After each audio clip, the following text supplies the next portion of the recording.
Some of you have asked how you can help us, while most of us would say we want wine. Italian Wine Podcast is a publicly funded, sponsor-driven enterprise that needs the moolah. You can donate through Patreon or GoFundMe by heading to ItalianWinePodcast.com. We would appreciate it. Oh, yeah.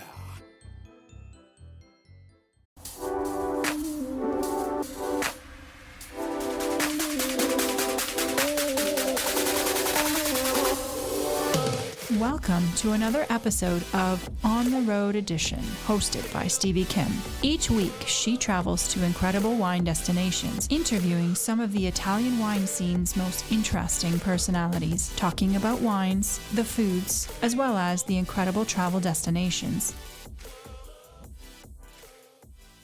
Hello, my name's Stevie Kim, and welcome to Italian Wine Podcast, On the Road Edition. And we are on this journey to explore and discover Irpinia. So today we have a special guest with us. Her name is Ilaria Petitto, and she is a wine producer from this area. Her winery is called Donna Chiara, but today she has a different role, and she has an institutional role, which is the vice president of Consortium of Iripiania. Ciao Ilaria, come stai? Stevie. Come ti va? Benissimo. Sei stanca oggi? Un pochino adesso sì. Se ti abbiamo fatto lavorare. È stata una giornata intensa. Ilaria, why don't you tell us a little bit about, first of all, Irpinia and then the Consortium? So Irpinia is Avellino province. So we are in Avellino, which is inland in the east part of Campania. As you can see around, is called the Green Irpinia because it's full of hills, mountains. That's why also is, the quality wine region here in Campania.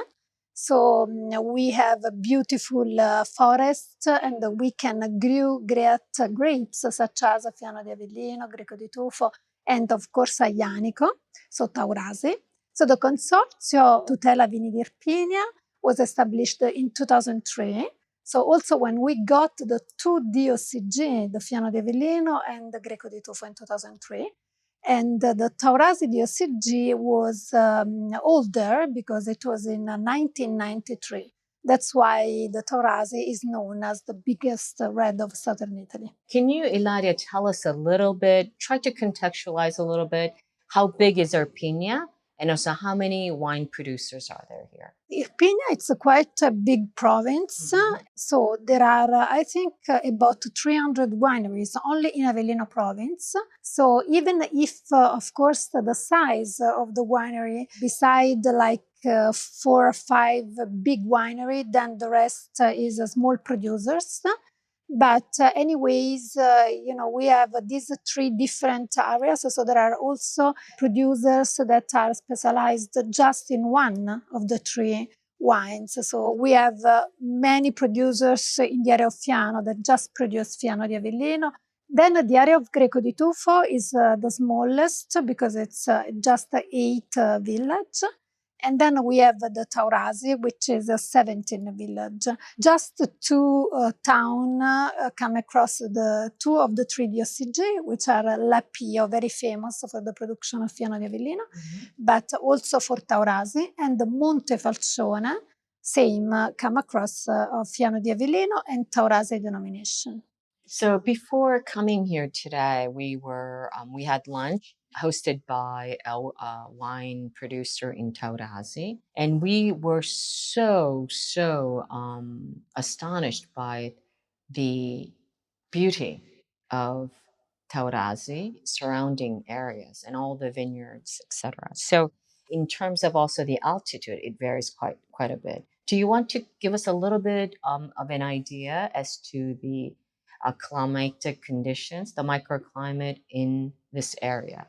I think this is the point, this is the specialty of Irpinia, because here we go from 300 meters above the sea level until over 1,000. So mostly the production is between 400 meters and 800. So there are Fiano di Avellino that is made at 800 meters above the sea level. So it's almost a mountain white.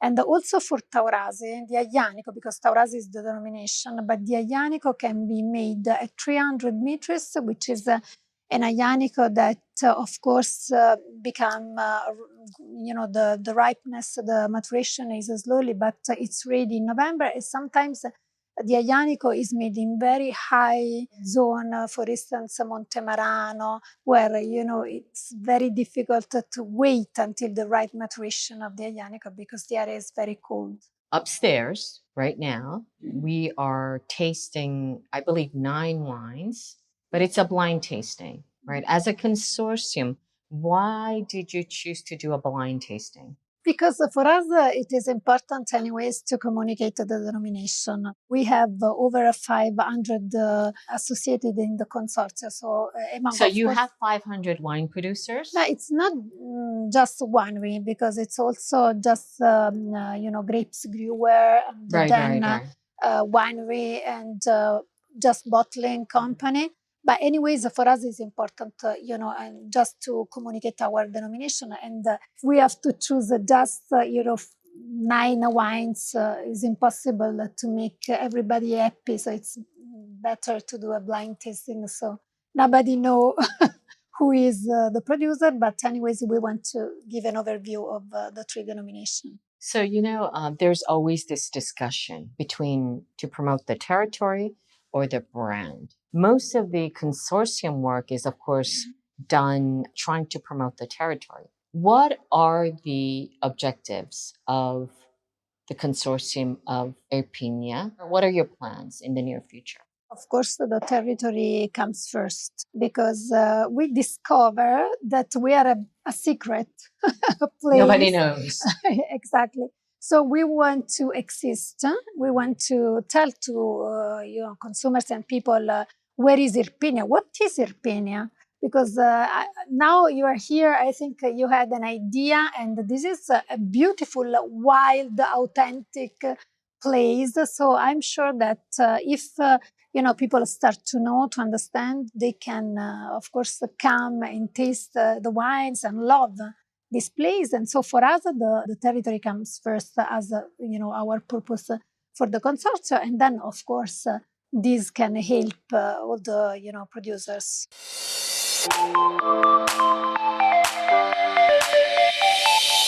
Are you enjoying this podcast? There is so much more high-quality wine content available from Mama Jumbo Shrimp. Check out our new wine study maps, our books on Italian wine, including Italian Wine Unplugged, The Jumbo Shrimp Guide to Italian Wine, Sangiovese Lambrusco and Other Stories, and much, much more on our website, mamajumboshrimp.com. Now back to the show. So we have also to work on the Campania, and then in Irpinia, which is a specific quality area inland. So this is also a problem, because we were eyed, by the mountains. So many tourists on the coast, but they don't know that if they take one day to visit, the area inland, they can discover so many beautiful wineries and wine. So I guess this is kind of a challenge, right? So it depends on your target market. But like you said, a lot of, the famous areas, the touristy area is on the coast, because people go to the beach and, that's kind of the dolce vita, et cetera, et cetera. How are you planning to bring them inland? Why is Irpinia so special? It's easy, because we have a strategic location. We are only 15 minutes far from Salerno, which is Amalfi Coast, and just 50 minutes from Naples. So we don't want to take just people in Avellino, in Irpinia, and then don't show the rest of the region, because of course we are lucky, so lucky to have this beautiful touristic location. But we want to offer an overview the region. And I think that the region is missing an important part, which is the wine region. So I agree with you that people like to go on the beach, because I do the same. But also, I think that many tourists, they want to take at least 1-2 days to discover the territory and see what else you can find in Campania. I'm sure about that. How can you tell the difference in your mouth and on your palate and on your nose? What are the differences between Fiano di Avellino and Greco di Tufo? I think they are very different. I can For tell you. Fiano di Avellino is very complex, is semi-aromatic. The aromas is very complex and has some specific note. For instance, we say the dried fruit, the almond, and then the hazelnuts. For instance, when you taste a Fiano which is aged a little bit, because we try to explain all the time that the specialty of Fiano is the aging potential. So it's interesting also in the classroom to taste an aged Fiano.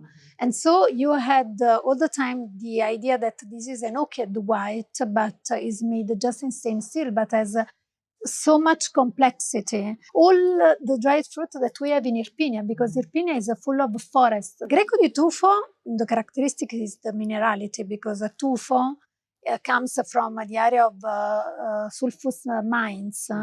And so that's why the typical note of Greco di Tufo is this, minerality, has more body at the beginning, more acidity, I believe. So that's why also many wineries do the sparkling Greco di Tufo. Sometimes it's easier, the Greco di Tufo, to understand, because it's less complex, but it's a full body white wines. And also the Greco has a good aging potential. In terms of production, is it more prominent Greco or Fiano? The Fiano denomination is bigger. The production of Greco di Tufo is bigger. But I feel like everyone is looking for a Greco lately. Because it's more known, the Greco di Tufo. This denomination, it's more known. Maybe the name it's easier to recognize. More popular, yeah. Also, the wine, maybe it's easier to understand. So Greco became very popular, and that's the reason why the production is bigger. And what about the red? The red, I think it's, another challenge for us, because of course Campania region, because we compete with many regions, very famous region in Italy that produce good red. So the idea of consumers is that Campania produces good white. They forget. Yeah, I mean, that red. is kind of the popular myth, right? Campania is known for Greco and Fiano and Palanghina and which is very impressive, right? So that's already important. But it's even a tougher challenge to compete with Aglianico, right? I think Aglianico is really amazing. First of all, it's the last harvest in Italy, because we harvest the Aglianico in November. So it's a late harvest varietal. So it's a powerful red that stays on the vines until November under the rain. So it's full of elements that make this a red that can live forever. Then it's the specific Aglianico made in Irpinia is the only one suitable to become Taurasi, DOCG, which is the denomination that starts from the town of Taurasi. If you don't do promotion on a red which is now it's the best value for price, because you can buy a Taurasi which is at least 3 years old. Because the process to release a Taurasi is a long process, and you can buy it for less than another red. So, of course, the popular things, it's kind of the trendy things to talk about is organic and also sustainable wines. How prevalent is that in Irpinia? It's quite prevalent, the organic, training of the vineyards. Many producers do organic Aglianico and also white, mainly Fiano di Avellino, which is a very resistant kind of grapes, so it's easier. But beside the organic, because the The organic, many people believes is good. Some others thinks it's not really good for the soil. But sustainability, if we believe that this is really an important topic. So also as Consortium, we want to invest in the sustainable certification for our denomination. Okay, that's it. Would you like to say anything else to our audience? How are you going to convince them to come to Irpinia? So come to Irpinia because we have everything. We are close to the beach.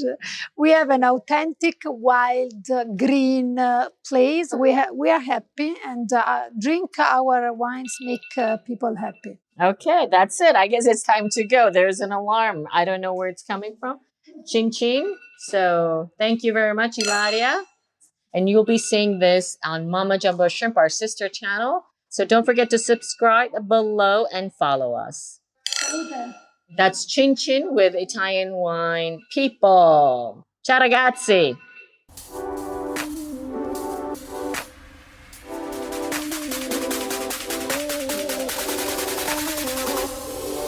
Thank you for joining us on another installment of On the Road Edition, hosted by Stevie Kim. Join her again next week for more interesting content in the Italian wine scene. You can also find us at ItalianWinePodcast.com or wherever you get your pods. You can also check out our YouTube channel, Mama Jumbo Shrimp, to watch these interviews and the footage captured of each location. Chin chin!